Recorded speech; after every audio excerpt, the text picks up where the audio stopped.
Hello everyone, I'm just stopping by to let you all know that we have a brand new channel launched called WhatCulture Horror, which is the home of all things freaky, like lists, news, podcasts, all with a lovely horror tinge to them. It is pretty great, it's very spooky, so I'm, not doing some big it up or anything, but you should definitely check it out. It is pretty dang good. I'm gonna head back there right now. Hope you enjoy your list, hope you enjoy your video, and I'll see you again soon. Bye.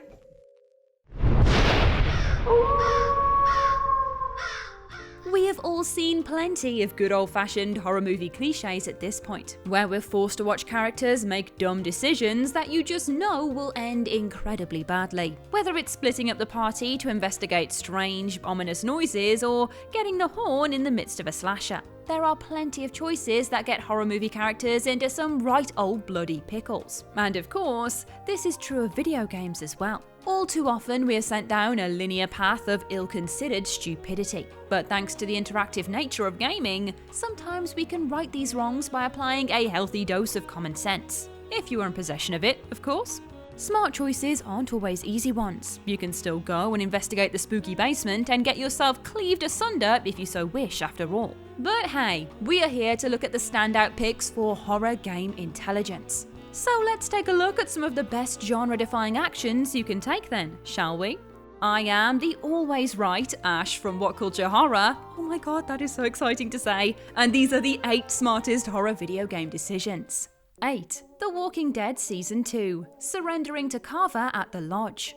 Season 2 of Telltale's legendary Walking Dead series makes Clementine the playable protagonist and sees her join a new group of survivors. During episode 2's A House Divided, the band make their way to Moonstar Lodge, sheltering with Kenny, who's one of Season 1's main characters. While residing at the lodge, they discover the wind turbine is spinning out of control and realise it's been tampered with. Discovering it's the work of one William Carver, leader of his own group within a fortified mall, it becomes clear he is after Rebecca, a lodge survivor whose baby he feels he has a claim to. Creating a distraction to secure entry, Carver then takes the lodge group hostage and executes Walter after Kenny shoots one of Carver's men. You are then given a choice in this moment: surrender or tell Carver to stop. It can be tempting to let characters run with their emotions, but this is not always a sensible approach. In this case, surrendering ensures the survival of Alvin, Rebecca's partner. Should you try and stop Carver though, Kenny's next shot misses and hits him in the shoulder, leaving Carver to execute Alvin. It is a false choice that sees you lose either way, but it is one which shows the necessity of reason, helping to spare another innocent survivor, if only for a time. 7. Resident Evil, taking the broken shotgun. Resident Evil established itself as the king of survival horror when it launched in 1996. Receiving critical acclaim, you play as either Chris Redfield or Jill Valentine, and eventually come to one particular sticking point as you encounter the ceiling trap in Spencer Mansion. Finding a working shotgun on the wall, you proceed to take it, and how the game then plays out depends entirely on character choice. If you've chosen Chris, locating the broken shotgun on the west side of Spencer Mansion is required to avoid the trap, making a swap. If you've not got the broken shotgun, you must put the working one back or get crushed to death. As Jill, there's a chance that Barry will come to her rescue and save her from becoming a Jill sandwich. As horrifying a fate as that might be.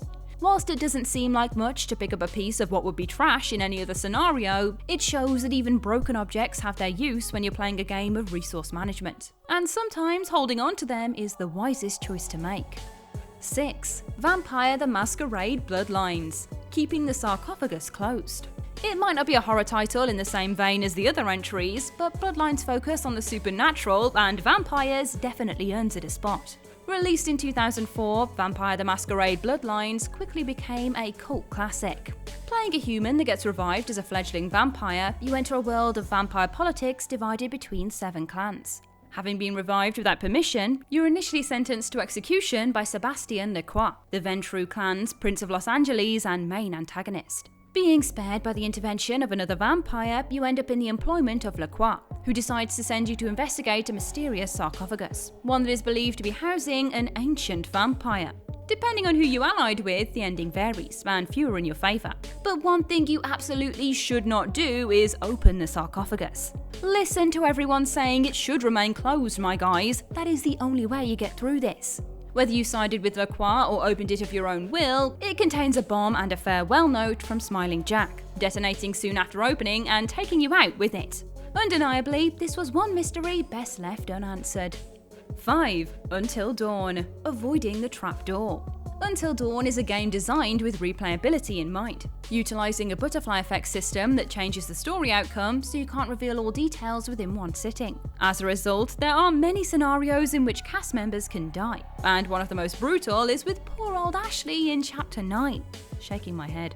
Ashley gets separated from the group after descending into an underground passageway, and then hears a voice coming from a side tunnel, presenting a new choice to either investigate or ignore it and rejoin the others. If you choose to go against every horror genre rule ever put to screen and both split yourself off and investigate a weird noise, you'll discover a banging trapdoor. At this point, you can either open it or head back. And if you push on with being a big old idiot and opening the damn dangerous sounding thing, a Wendigo emerges and decapitates Ashley. Prioritising the friends with you instead means that Ashley lives to see another day. Do it for me, guys. Do it for me. 4. Vampir. Choose who you feed on carefully. Set during the Spanish flu pandemic, Vampir focuses on Dr. Jonathan Reed, a London-based doctor turned vampire that struggles between his duty of care and newfound bloodthirsty nature. How you decide to balance these urges is up to you, allowing the story to develop in different ways. But Vampire does its best to entice you into feeding on civilians, offering experience boosts and new abilities depending on who you kill. If you do decide to feed upon an NPC, you need to approach this decision carefully.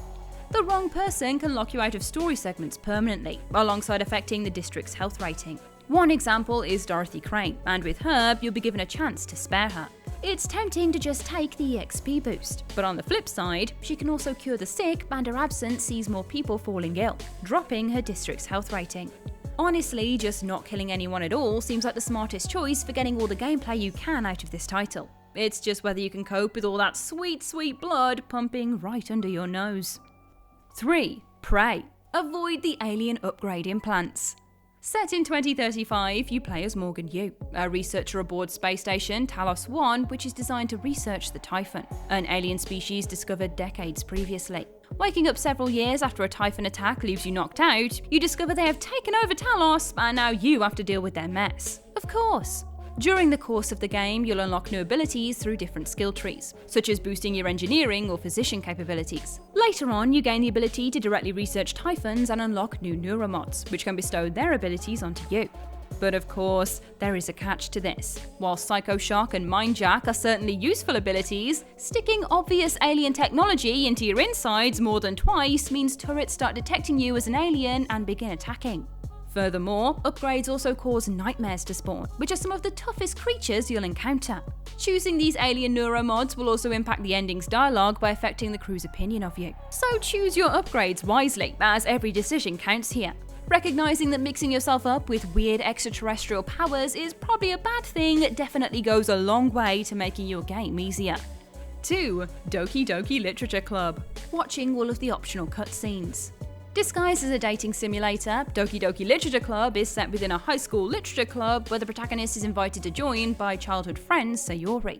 Beginning to write poems for her and fellow clubmates Natsuki and Yuri, it begins like any visual novel.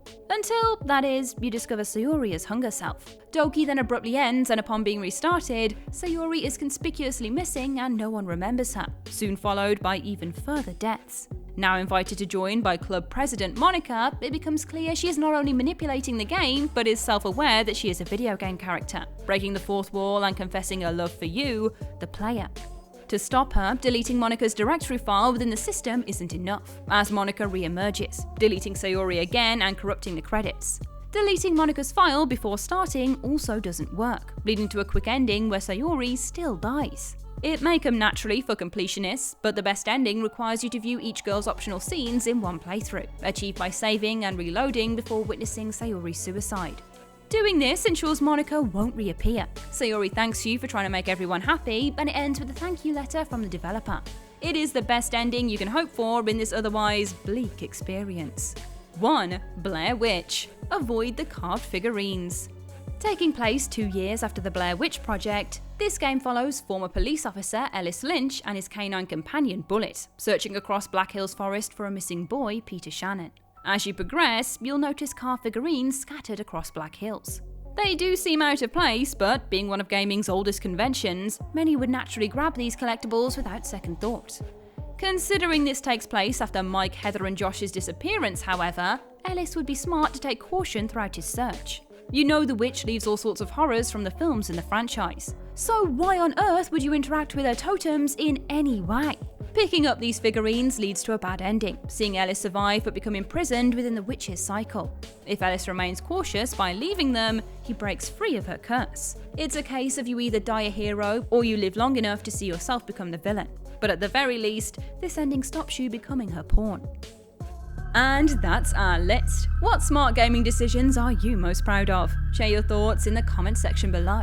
I've been Ash over on social media at Ash Millman, and this has been What Culture Horror. Don't forget to like, share, subscribe, and come back again soon for some more horrible content. Thanks for watching.